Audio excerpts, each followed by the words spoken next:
Well, I joined the 30 Battalion Black Watch in Sydney in 1960, and I was in that for 16 years. I'd done all my military exercises and bivouacs, and because I was a reservist, it was CNF in them days, and there were reserve forces. And I was involved in the pipe bands as well. I was a side drummer in it. So we had our army parades on Tuesday and band practice on the Thursday or weekends. Yeah, I had a pretty good career in the army and the band in my days of the 16.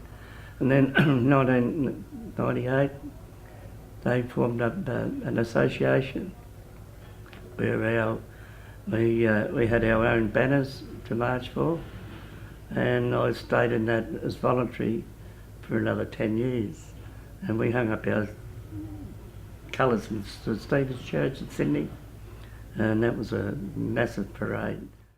And them days in the 60s and the 70s, we were the most famous band in the services, because they all wanted 30 Battalion pipes and drums to play at the Victoria Barracks and Holsworthy and all that sort of thing.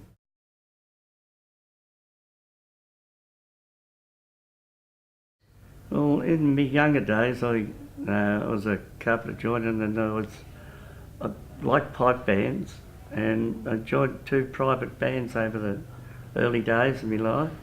And then in 1959, they asked me to come and join the army, because they needed drummers in there. And I I was a recruit in 59, but I didn't sign up till in 1960. And my first camp was at Singleton, and that was breathtaking. And the first time I ever wore a kilt, where you get issued, but you don't get issued with anything else. And if I can say, and that was very embarrassing when I went into Singleton camp.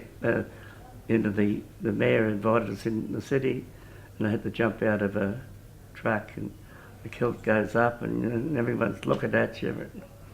So that was the embarrassing part of it. For initiation, the army. From there on, you never looked back.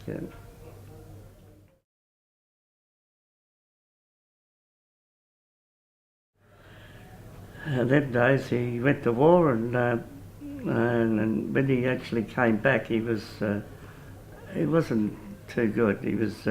He had all these hernias he got done, and lost his middle finger, and then he used to talk about not everything about the war. Like a lot of people don't want to talk about it as much as they should do.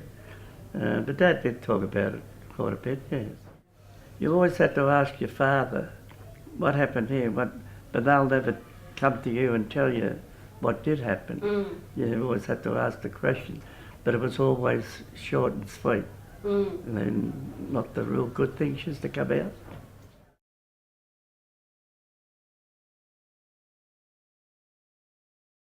Yeah, we was in a bunker, and a grenade come over and blew up a few of they lost 2 guys next to him. And he himself was wounded, and that's I think not long after that, I think that's where they had to ship him off into England, and he operated on over there, and but the finger was gone. Well, he was one of the lucky ones, so because he lost 2 guys next to him in this bunker they were in, and it's a sad feeling when your dad tells you these things.